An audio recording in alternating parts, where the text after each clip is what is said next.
Welcome to UPSC पे चर्चा with विशाल। तो आज हम स्टार्ट करते हैं चैप्टर नंबर 4 स्पेक्ट्रम का। India on the eve of British conquest. तो स्टार्ट करते हैं। इसमें जो फर्स्ट हाफ जो 18th सेंचुरी थी वहाँ पे आपको डिक्लाइन देखने को मिलेगा मुगल्स का, और आपको जो ब्रिटिशर्स हैं उनका एक्सपेंशन देखने को मिल जाता है। और जो जिस टाइम पे औरंगजेब गद्दी पे बैठा था उस टाइम पे क्या होता है कि जो एक बिगनिंग हो जाती है मुगल रूल के एंड होने की। औरंगजेब जो रहा था वो 1658 से 1707 तक रहा था। ये बोला जाता है कि जो औरंगजेब था उसकी जो मिसगाइडेड पॉलिसीज थी जिसकी वजह से जो वीक हो गई थी स्टेबिलिटी एक स्टेट की और डिक्लाइन होना स्टार्ट हो गया था। उसकी डेथ के बाद काफ़ी सारे वीक रूलर्स आए। अगर देखते हैं तो मोहम्मद शाह जिसने कि रूल करा लगभग 29 साल तक 1748 तक, एक रिवाइवल था इंपीरियल फॉर्च्यून्स का। और ये मतलब एक इनकॉम्पिटेंट रूलर थे। औरंगजेब के बाद जितने भी मुगल आए वो इतने ज़्यादा अच्छे से कुछ चीज़ें नहीं कर पाए। और अगर आप देखते हैं तो इंडिपेंडेंट स्टेट्स का भी राइज होने स्टार्ट हो गया था, जैसे हैदराबाद स्टेट, बंगाल, अवध, पंजाब, ये जितने भी थे। तो फिर इतना अच्छा सा कंट्रोल उनका रह नहीं रहा था। ऐसा क्या चैलेंजेस थे मुगल्स के सामने? तो सबसे पहले एक्सटर्नल चैलेंज था कि जो एक इंटरनल स्ट्रेंथ थी जो मुगल की, वो काफ़ी टफ चैलेंज हो रहा था उसके लिए। बाहर के जितने भी आक्रमण हो रहे थे, जो काफ़ी इन्वेजन हुए नॉर्थ वेस्ट वगैरह साइड से, तो उनको वो टैकल आउट नहीं कर पा रहे थे। जो नॉर्थ वेस्ट बॉर्डर था हालांकि वो मुगल्स के द्वारा नेग्लेक्ट भी करा गया था, मतलब इन द सेंस कि वो उस पर ज़्यादा ध्यान नहीं दे रहे थे, उसको उतना प्रोटेक्ट करके नहीं रख सकते। होता क्या है कि जो नादिर शाह थे जो कि पर्शियन एम्परर थे, वो अटैक कर देते हैं भारत में 1738 से 39 के बीच में और कॉन्कर कर लेते हैं लाहौर को, और मुगल आर्मी को हरा देते हैं करनाल के पास 13 फरवरी 1739 को। बाद में जो मोहम्मद शाह होते हैं वो उनको कैप्चर कर लिया जाता है और जो दिल्ली को पूरा लूट लिया जाता है और तहस नहस कर दिया जाता है। और कुछ एस्टिमेट की माने तो जो पीकॉक थ्रोन था और जो कोहिनूर डायमंड था और 70 करोड़ रुपए इनके द्वारा कलेक्ट करे गए थे ऑफिशियल ट्रेजरी से, और फिर ये उनको चोरी करके ले गए थे। नादिर शाह ने गेन करा स्ट्रेटेजिकली इंपॉर्टेंट मुगल टेरिटरी को, उन्होंने हथियार लिया था जो कि इंदस के वेस्ट में थी, काबुल को इंक्लूड करके। जो इंडिया था वो एक बार फिर एक इस तरीके के वल्नरेबल अटैक के सामना करना पड़ा। नॉर्थ वेस्ट है अब की बार कौन था? वो थे अहमद शाह अब्दाली, अहमद शाह दुर्रानी के नाम से भी जानते हैं, जो कि इलेक्टेड सक्सेसर था नादिर शाह का, यानी कि नादिर शाह के बाद जो आया था सक्सेसर वो था ये अहमद शाह अब्दाली। तो ये भी कब आता है? जब नादिर शाह की डेथ हो जाती है 1747 में, और ये भी इन्वेड करता है भारत को कई बार 1748 से लेकर 1767 के बीच में, और कंटिन्यूसली हरेस करता रहता है मुगल्स को। और ये एंड में क्या होता है कि ये पंजाब को भी कब्जा लेता है 1751 से 52 के बीच में। 1757 में अब्दाली जो है वो कैप्चर कर लेता है दिल्ली को, और अपना एक केयर टेकर छोड़ देता है दिल्ली के ऊपर, यानी कि जो कि मुगल के ऊपर लगाम लगा के रख सके। बिफोर इज रिटर्न तो जो अब्दाली है वो रिकॉग्नाइज करता है आलमगीर सेकंड को एज अ मुगल एम्परर, और रोहिला चीफ नजीबुद्दौला को एज अ मीर बख्शी अपने एम्पायर का, जो कि एक्ट करते हैं as a supreme agent Abdali के। 1758 में जो नजीबुद्दौला थे वो एक्सपेल कर जाता है दिल्ली से, मतलब उनको भगा दिया जाता है दिल्ली से मराठा चीफ रघुनाथ राव के द्वारा, और जो कि पंजाब को भी हथियार लेते हैं। तो 1759 में अहमद शाह अब्दाली वापस आता है भारत में और अपना बदला लेना है वही मराठास से जिसने नजीबुद्दौला को हटाया, तो उनसे तो बदला लेना ही है। तो 1761 में अब्दाली डिफीट कर देता मराठास को थर्ड बैटल ऑफ पानीपत में, और जो कि लास्ट अब्दाली का इन्वेजन था जो कि आया था वो 1767 में। ओके तो ये आप ध्यान रख लेना। वीक रूलर्स जो कि आए थे औरंगजेब के बाद, और एक इंटरनल चैलेंज था। सबसे पहले आया था बहादुर शाह अवध जिसका रूल था 1707 से 1712। ये इसका लगभग 2 साल 2 ईयर लॉन्ग सक्सेशन आपको चले देखने को मिल जाता है। 63 ईयर ओल्ड प्रिंस था मुअज्जम, इनका बेटा था। एल्ड ये औरंगजेब का एल्डेस्ट सन था, और ये एम्परर बन जाता है, टाइटल लेता है बहादुर शाह। बाद में इसको बहादुर शाह फर्स्ट के नाम से जाना जाता है। ये अपने भाइयों को मार देता है। He killed his brother Mohammad Azam and Kam Bakhsh bore of succession में, मतलब वही है कि गद्दी को हथियाने के चक्कर में अपने भाइयों को मार देता है। और जो काफ़ी खान थे वो उसको टाइटल देते हैं शाह बेखबर टू बहादुर शाह। ये अडॉप्ट करता है पैसिफिक पॉलिसीज मराठास के साथ, राजपूत के साथ, जाट के साथ। जो साउथ है मराठा प्रिंस के वो रिलीज हो जाते हैं मुगल की कैप्टिविटी से, अपना मतलब अब वो उनके अंडर में नहीं रहते हैं। जो राजपूत चीफ थे वो भी अपने आप को कंफर्म करते हैं एक अलग राज्य में।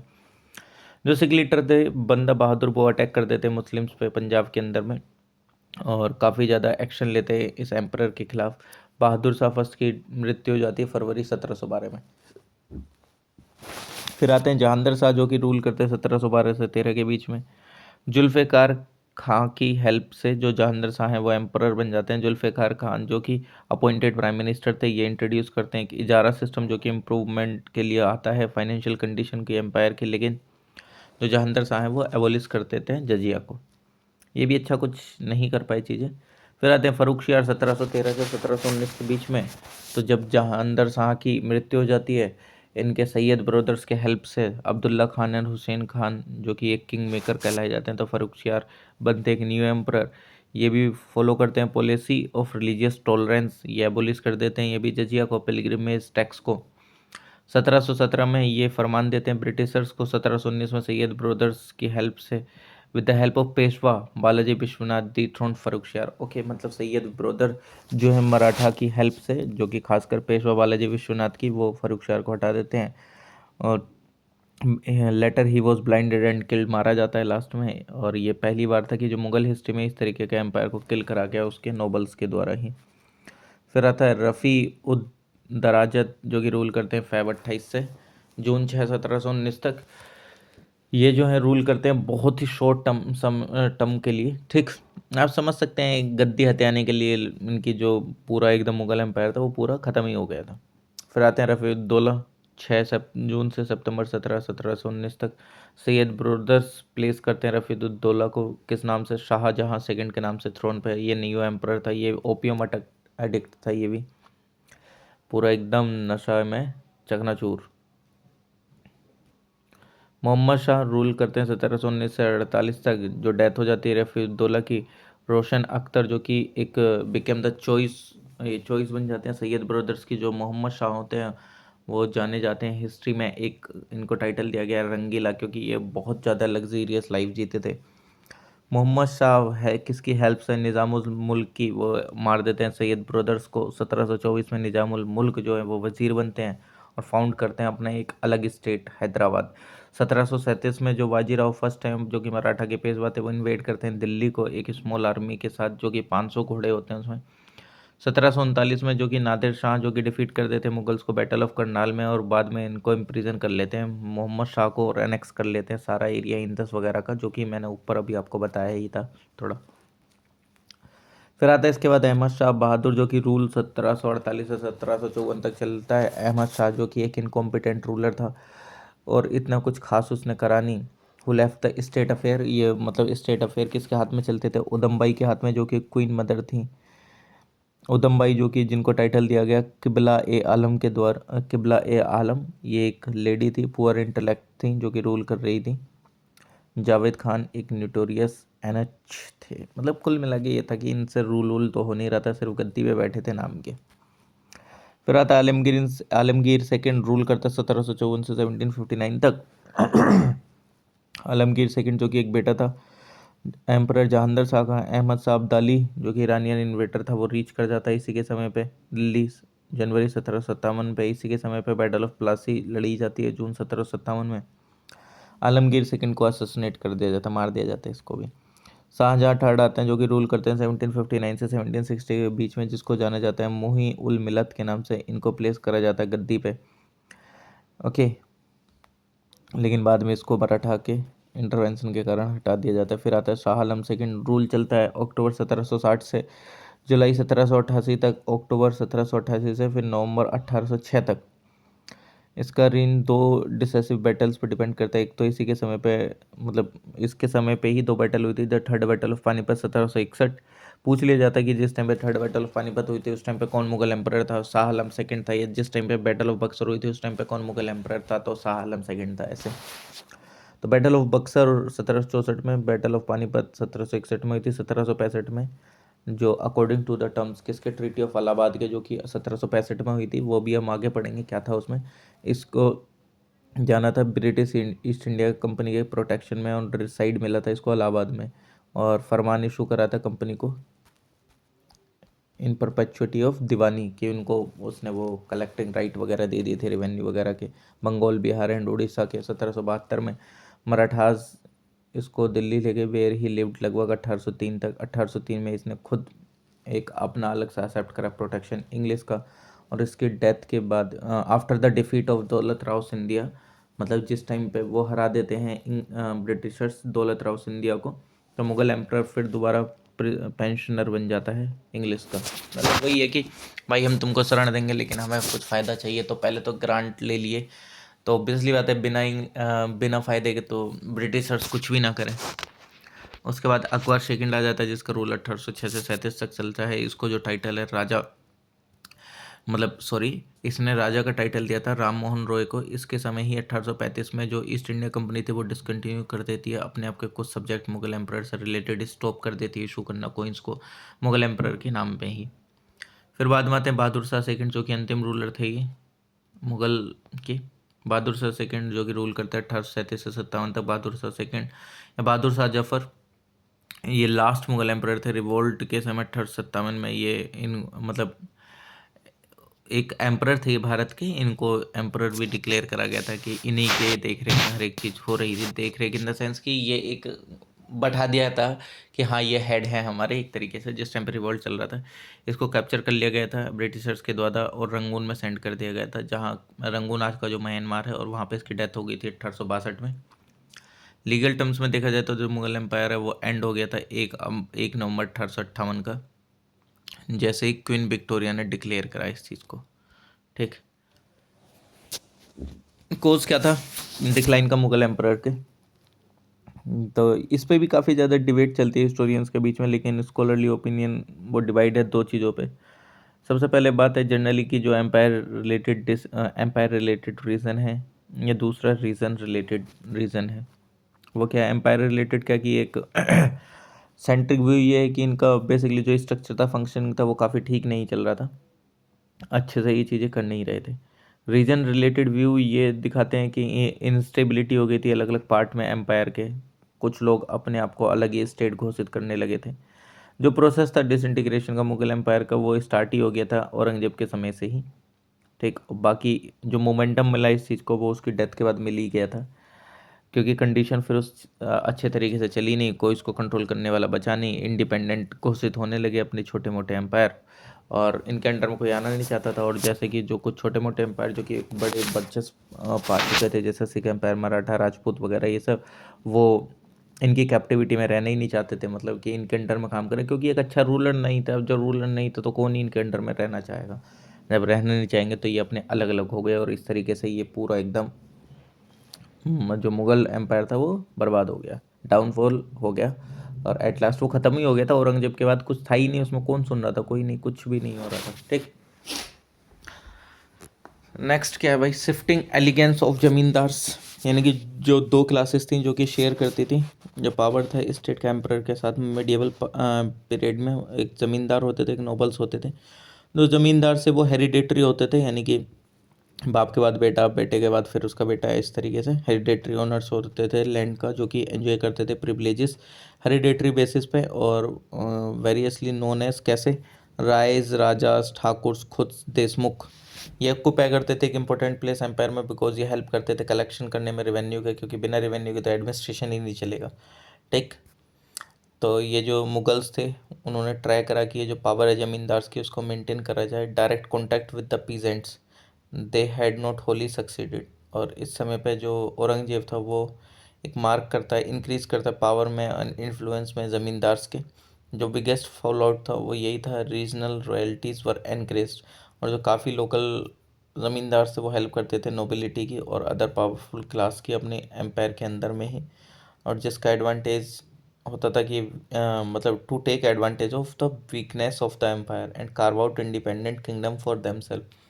मतलब वही है यार, देखो जो कलेक्ट कर रहा है पैसा उसके हाथ में सबसे तगड़ी पावर है, वो चाहे तो वो कुछ भी कर सकता है एक टाइम पे, है कि नहीं, तो वो भी इस चीज़ का फ़ायदा भी उठाते थे। ठीक, फिर जागीरदारी क्राइसिस आ गया था, नोबिलिटी जो की कॉम्प्राइज करी जाती थी, पीपल जो कि आइदर असाइंड लार्ज जागीर, यानी कि बड़ी बड़ी जागीर दे दिए, मनसब दे दिए, या अपॉइंट कर दिए सूबेदार, मुगल सूबा उसमें इनको रेस्पॉन्सिबिलिटी दे दी इनको मेंटेन करने की। और ये बिलोंग करते थे काफ़ी राजपूत रूलर से, सूबेदार जो मनसबदार होते थे। मुगल रूल जो था वो डिफाइन करता था इनको कि the rule of the nobility, यहाँ पे जो है कि जो जागीरदार वगैरह थे यही तो रूल कर रहे थे एक तरीके से, बिकॉज ये जो नोबल्स थे ये एक सेंट्रल रोल प्ले करते थे एम्पायर को एडमिनिस्ट्रेट करने में। ऑल्थो जो अकबर था उसको प्रोवाइडेड था एक had provided a well knit organization for them, there was a divisiveness nobility के बीच में, किस बेसिस पे, रिलीजन के बेस पे, होमलैंड के बेस पे, ट्राइब के बेस पे, हर एक जो कैटेगरी थी वो अपना ग्रुप फॉर्म कर रही थी, अपना लगी म्यूचुअल राइवलरी हो रही थी, जेलियसी हो रही थी, कंटेस्ट हो रहा था पावर के लिए अलग अलग ग्रुप्स में। ठीक, एक स्ट्रॉन्ग लीडरशिप नहीं थी। और फिर क्या होता है कि राइज होने लगता है रीजनल एस्पिरेशंस का, अलग अलग जो लोग हैं वो अपना एक गुट बना के खड़े हो जाते हैं, जैसे लाइक जाट सिख मराठास, ये अपने एक अलग एम्पायर क्रिएट करते हैं, और वो एम्पायर क्या क्या है वो हम आपको बताते हैं। जस्ट लाइक जैसे अभी आ गया, अच्छा इमरजेंसी ऑफ स्टेट में आ जाएगा, बट हाँ चलो ठीक है। औरंगजेब के बाद ये बहादुर शाह वगैरह फर्स्ट वगैरह जितने भी आए कुछ भी अच्छे से नहीं चला, और सब मतलब अलग अलग अपनी चीज़ें करने लगे। ठीक, मुगल्स के अंडर में कोई रहना ही नहीं चाह रहा था, ये सारा वही है। ओके, जो मराठास थे वो भी एक फॉर्मिडेबल एनिमी बन गए थे इनके। इनका जो एम था वो ये था कि लिमिटेड था किससे, रिगेनिंग कंट्रोल करने से, कहाँ पे, महाराष्ट्र तक। ठीक, और फिर बाद में धीरे धीरे आगे मुगल एम्परर तक भी चले गए। और एक मुगल एम्परर जो थे वो इनसे कलेक्ट करते थे सरदेश मुखी एंड चौथ पूरे थ्रू आउट द इंडिया। ठीक, और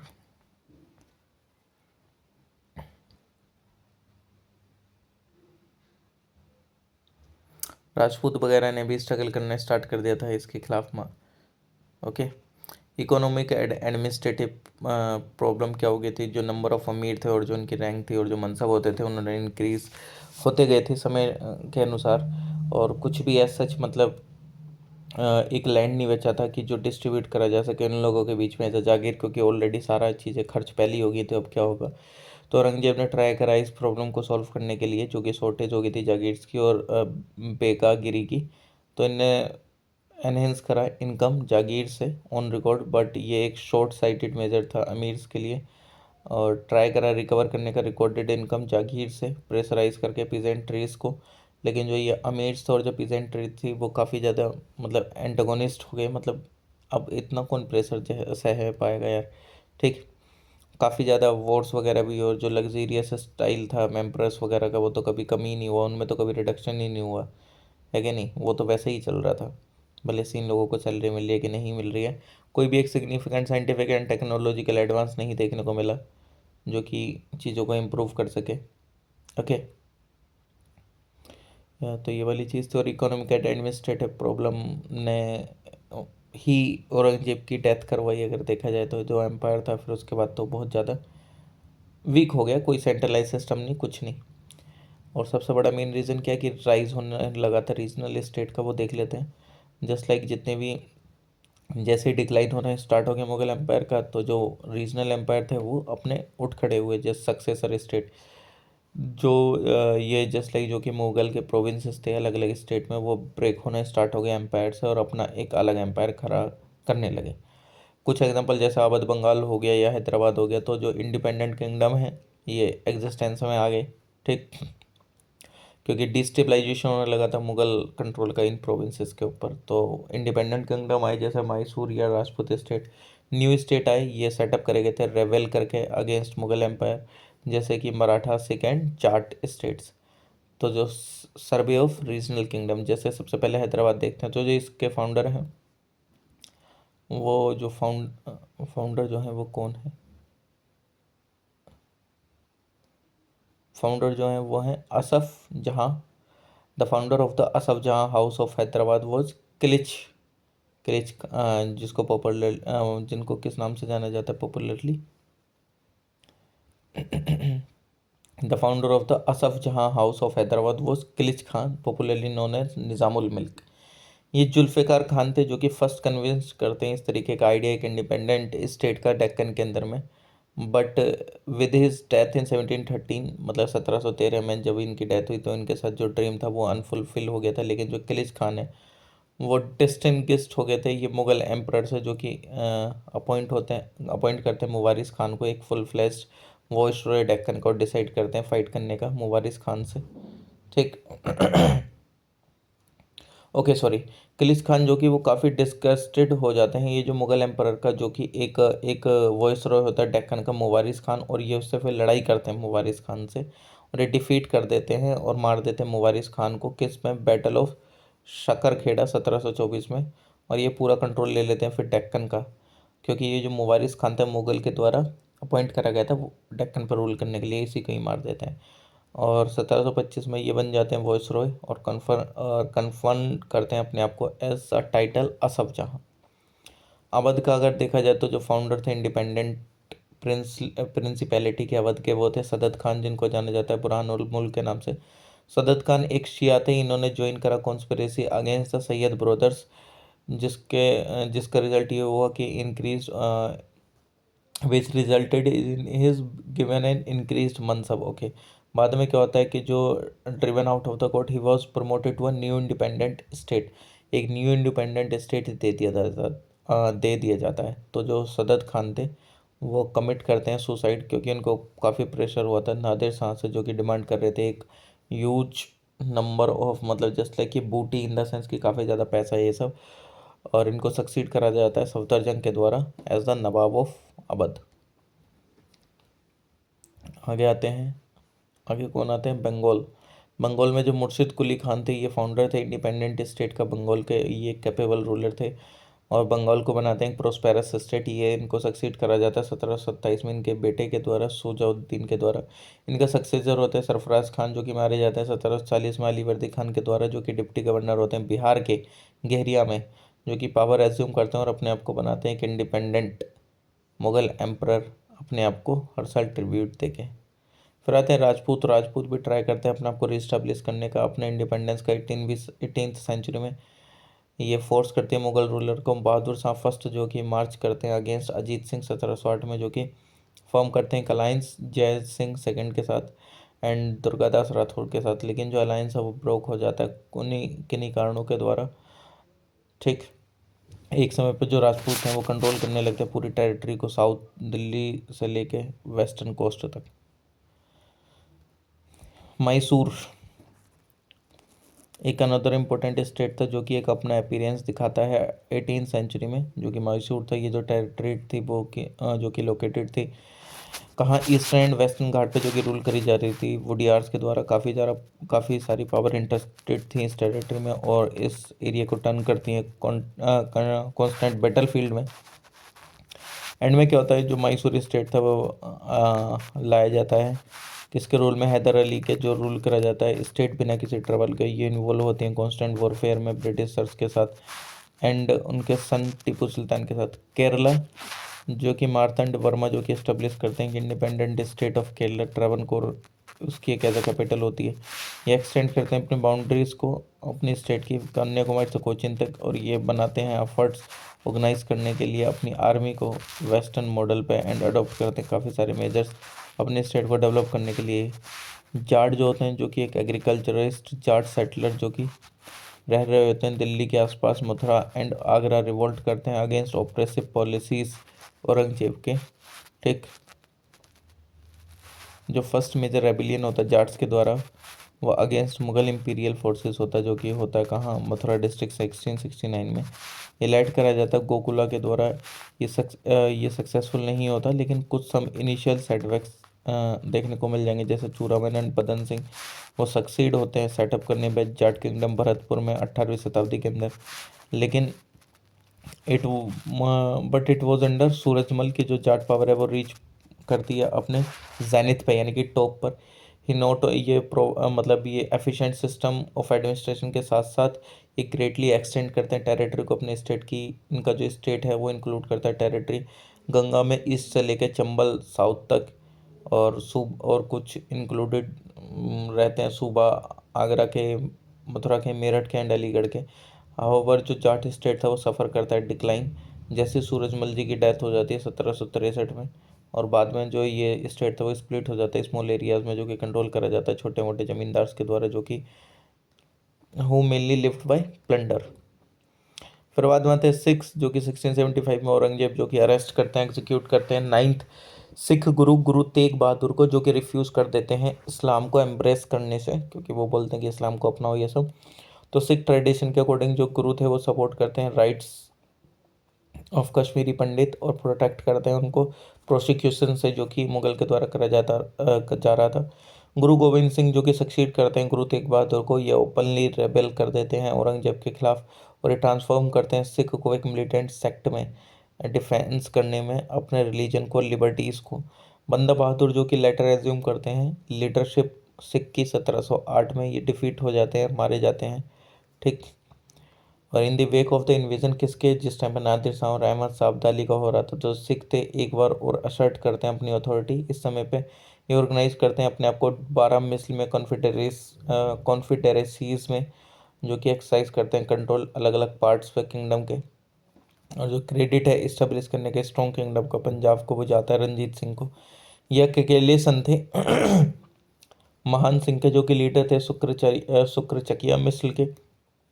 रंजीत सिंह जो है वो ब्रॉड करते हैं under control the area extending from Sutlej, मतलब वो सतलज से लेकर झेलम तक का एरिया को अपने अंदर में ले आते हैं, कॉन्कर करते हैं। लाहौर को 1799 में, अमृतसर को 1802 में, और ट्रीटी ऑफ अमृतसर करके ब्रिटिशर्स के साथ रंजीत सिंह एक्नॉलेज करते हैं ब्रिटिश का राइट सतलज टेरिटरी के ऊपर। रंजीत सिंह जो कि प्रूफ होते हैं एक एज एन एफिशिएंट एडमिनिस्ट्रेटर, ये काफ़ी ज़्यादा मॉडर्नाइज करते हैं अपनी आर्मी को यूरोपियंस की हेल्प से।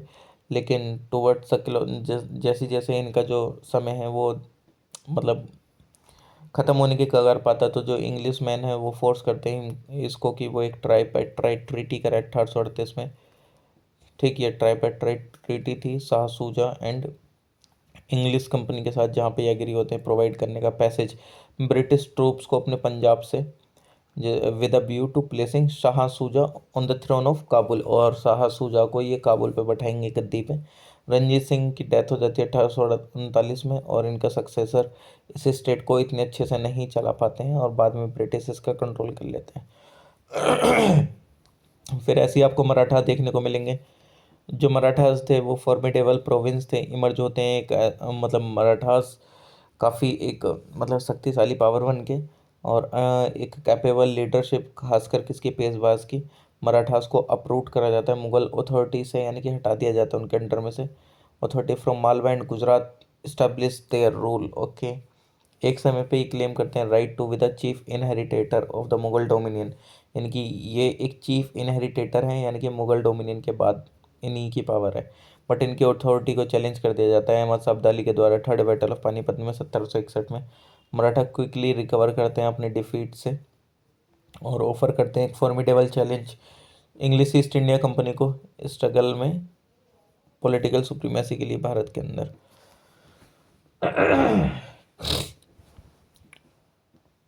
रुहेलखंड एंड फरुखाबाद, जो ये स्टेट था रुहेलखंड का, जो किंगडम है, किंगडम थी बंगाल पठान की, और फॉल आउट होती है अफगान माइग्रेशन की वजह से। जब वो भारत में आते हैं तो जितने भी लार्ज स्केल इमिग्रेशन थे अफगान के, भारत में आने स्टार्ट हो जाते हैं 18वीं शताब्दी में, क्योंकि पॉलिटिकल एंड इकोनॉमिक टर्मोइल के कारण अफगानिस्तान में। जो अली मोहम्मद खान थे वो इस चीज़ का फ़ायदा उठाते हैं और कोलैप्स करते हैं अथॉरिटी को, नॉर्थ इंडिया में फॉलो करते हैं नादिर शाह के इन्वेजन को, सेटअप करते हैं पैटी किंगडम, जिसका नाम है रुहेलखंड। ये एक एरिया था हिमालयन फुटहिल्स में, कुमाऊनी मतलब between Kumaoni in the north, north में कुमाऊनी था, गंगा ज्योति साउथ में थी, और जो रोहिलास थे वो इनहेबिटेंट थे रुहेलखंड के। ओके। और इन पावर के अंडर में आ जाते हैं Jats and Awadh ruler, and later में जो मराठास एंड ब्रिटिश भी। मोहम्मद खान बंगाश जो कि अफगान थे, वो सेटअप करते हैं कि इंडिपेंडेंट किंगडम दिल्ली के ईस्ट में, मतलब जो एरिया अराउंड था फरुखाबाद वाला, और खासकर किसके समय पे, फर्रुखसियार और मोहम्मद शाह के, ये मुगल रूलर उस टाइम पे रूल कर रहे थे, लेकिन कैपेबल तो थे नहीं, कैसे ही रोक पाते। नेचर कैसा था और लिमिटेशंस क्या थी रीजनल स्टेट की। तो जो जितने भी ये इंडिपेंडेंट पॉलिटिकल सिस्टम थे वो इमर्ज हुए थे प्रोविंसेस में, कंटिन्यू कर रहे थे अपना मेंटेन टाइज कर रहे थे किसके, मुगल वगैरह के साथ। इंपीरियल अथॉरिटी एक्नोलेज करा था इन्होंने एम्परर का इंपोर्टेंस एज एन अम्ब्रेला, रेवेल करा था चिफ्टियंस के खिलाफ मराठा सिक्स, रिकॉग्नाइज करा था मुगल एम्परर को एज ए सुप्रीम अथॉरिटी। जो पॉलिटी थी वो इमर्ज होती है इन स्टेट में एक as a regional character functional और एक कोलैबोरेटिव सपोर्ट होता है डिफरेंट लोकल ग्रुप्स का, just like zamindar merchant local nobles chieftains. जो प्रोविंशियल रूलर्स होते हैं वो भी काफ़ी ज़्यादा मतलब had take care of these various local interest और मेंटेन करते हैं अपने आप को। और हाँ, देखा जाए तो जो जितने भी रीजनल स्टेट थे उनकी कुछ सर्टेन लिमिटेशंस भी थी। जो प्रोविंशियल रूलर थे वो फेल हो जाते हैं डेवलप करने से एक system, financial administrative and military organisation, और कुछ अपने आप को मॉडर्नाइज कर लेते हैं जस्ट लाइक जैसे मैसूर वगैरह हो गया। बट ये कुछ साइंस एंड टेक्नोलॉजी में पीछे रह जाते हैं। ऑब्वियसली बात है हर एक कोई जो किंगडम है वो अपने आप में पूरा सक्षम हो ही नहीं सकता है। जागीरदारी क्राइसिस ने इंटेंसिफाई कर दिया था इनकम को, जो कि एग्रीकल्चर से आते थे। एग्रीकल्चर डिक्लाइन वगैरह हो गया था, पैसे उसे आ नहीं रहे थे, तो इनमें भी कुछ टर्मोइल होना ऑब्वियसली बात है स्टार्ट हो ही गया होगा। सोशो इकोनॉमिक कंडीशन अगर देखी जाए तो जो 18th सेंचुरी में लगभग वो फेल्ड हो जाते हैं प्रोग्रेस करने में इकोनॉमिकली और सोशली और कल्चरली भी। इंडिया जो कि एक लैंड ऑफ कॉन्ट्रास्ट बन जाता है क्योंकि काफ़ी ज़्यादा प्रॉपर्टी वगैरह और एक्सट्रीम लग्जरी एग्जिस्ट हो रही थी साइड बाई साइड, यानी कि जो राजा रजवाड़े ये सब थे लग्जरी लाइफ जी रहे थे लेकिन प्रॉपर्टी काफ़ी अच्छे से चल रही थी, तो बहुत ज़्यादा दिक्कतें आ रही थी। एग्रीकल्चर जो था वो टेक्निकली बैकवर्ड था, हार्ड लेबर वगैरह यूज़ होती थी, बहुत ज़्यादा हार्ड वर्किंग क्लास थे यहाँ के लोग, बट ठीक ठाक एग्रीकल्चर प्रोड्यूस नहीं हो रहा था। ठीक, और लोगों में जितना रेवेन्यू होना चाहिए वो भी नहीं मिल रहा था।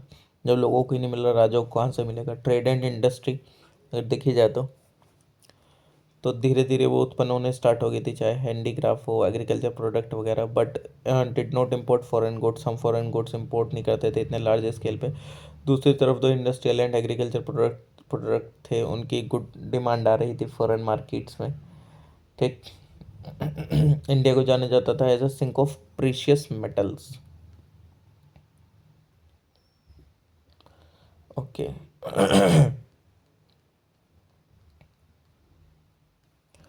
चलिए ठीक है, ये तो भी बचा है थोड़ा बहुत। तो कुछ मेटल जो कि लाया जाता था जैसे इंपोर्ट कर लिया जाता था यहाँ से, पल्स, मतलब खासकर अगर आप देखेंगे तो जो इंपोर्ट करा जाता था, यानी कि India was known for the sink of precious metal item of import from the Persian Gulf region. Import जो करे जाते थे pulse, raw silk, cotton, dates, dried fruit, rose water Arabia से, coffee, cold drugs and honey China से, tea, sugar, porcelain silk, Tibet से gold musk and woollen cloth, Africa से ivory drugs और Europe से woollen cloth, copper, iron, lead and paper. Item जो कि export होते थे वो थे cotton textile, raw silk and silk fabric, hardware, indigo, saltpetre, opium, rice, wheat, sugar, paper and other spices, precious stone and drugs. Important centre क्या थे textile industry के, वो थे ढाका, मुर्शिदाबाद, पटना, सूरत, अहमदाबाद, बरौच, चंदेरी, बुरहानपुर, जौनपुर, वाराणसी, लखनऊ, आगरा, मुल्तान, लाहौर, मसूलीपट्टनम, औरंगाबाद, सिक्काकोल, विशाखापट्टनम, बेंगलोर में कोयम्बटूर, मदुराई, कश्मीर जो कि एक मेन सेंटर था वुलन मैन्युफैक्चर का। सेम पे बिल्डिंग इंडस्ट्री अगर देखा जाए तो महाराष्ट्र जो था आंध्र रीजन में, एंड बंगाल जो था वो लीडर्स थे शिप बिल्डिंग में। जो इंडियन शिपिंग थी वो काफ़ी ज़्यादा फ्लरिश हुई केरला कोस्ट के आसपास, खासकर कैलिकट एंड क्विलोन पे। जमोरिन जो थे कलिकत के वो यूज़ करते थे मुस्लिम कुंजली मरियाकर्स को, जो कि जाने जाते थे सी फेरिंग एबिलिटी के कारण अपने नेवी में। शिवाजी भोसले जो थे वो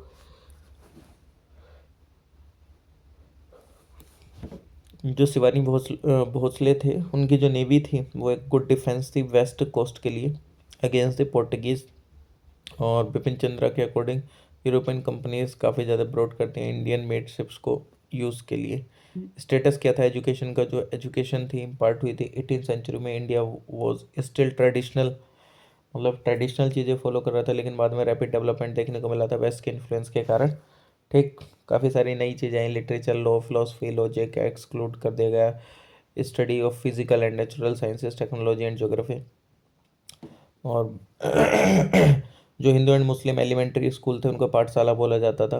हिंदू में पाठशाला मकतब्स, मुस्लिम में बोला जाता था। एजुकेशन सिस्टम जो था वो कन्फाइंड था रीडिंग राइटिंग एंड अरिथमेटिक पे। जो चिल्ड्रन थे लोअर कास्ट के समटाइम वो अटेंड करते थे स्कूल्स का, लेकिन जो फीमेल थी उनकी जो प्रेजेंस थी वो काफ़ी कम थी। ठीक, और जो चटुस्पथीस थे और जो टोल्स थे ये कलेक्ट इनको कहा जाता था। बिहार में और बंगाल में ये सेंटर्स थे हायर एजुकेशन के। और जो कुछ फेमस सेंटर थे संस्कृत एजुकेशन के वो थे काशी, वाराणसी में, तिरहुत, मिथिला में, नादिया एंड उत्कला मदरसा जो कि एक इंस्टीट्यूशन थे हाई लर्निंग के, पर्शियन के लिए, अरेबिक, पर्शियन और कोर्ट लैंग्वेज भी होती थी ये मुस्लिम्स के द्वारा एज वेल एज हिंदूज के द्वारा। अजीमाबाद जो कि पटना एक फेमस सेंटर था पर्शियन एजुकेशन का।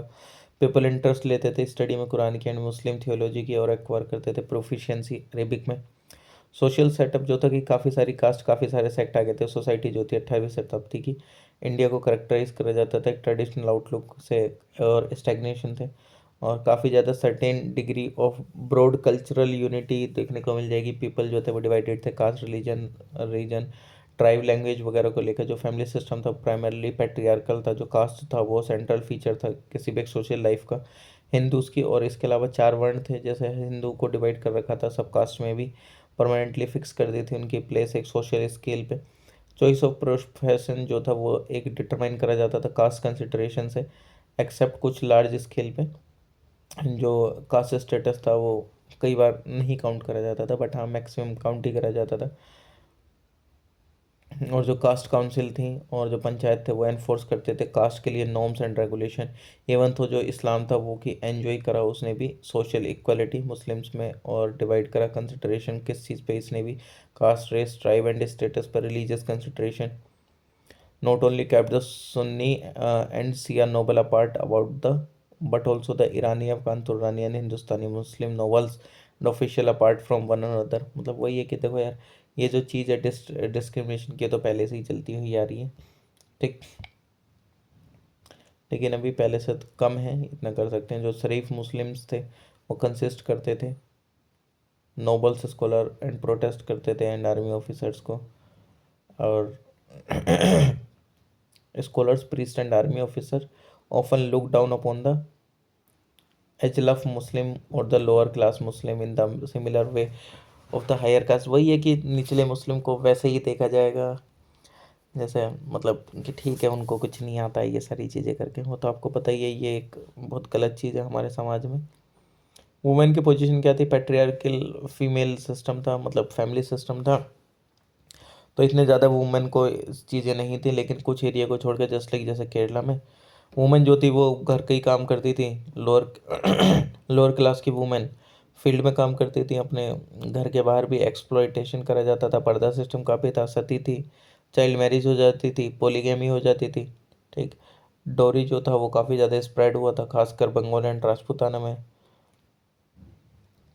और काफ़ी ज़्यादा हर्श लाइफ भी देखने को मिली अगर आप देखेंगे तो इनकी, जैसे कि जैसे राजा सवाई जयसिंह जो थे अम्बेडकर और जो मराठा जनरल परशुराम बाहू थे उन्होंने प्रमोट भी करा विडो मैरिज का, लेकिन वो फेल हो गए थे। बाद में आपको पता है किसने करा था विडो मैरिज को चालू, ईश्वर चंद्र विद्यासागर, वो अभी हम आगे पढ़ेंगे भी।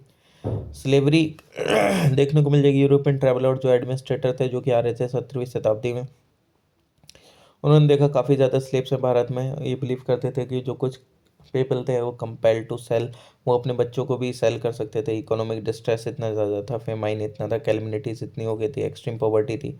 जनरली जितने भी हायर क्लास के पीपल होते थे, राजपूत, खत्रीस और कायस्थ, वो अपनी वुमेन को स्लेव रखते थे एज अ डोमेस्टिक वर्क।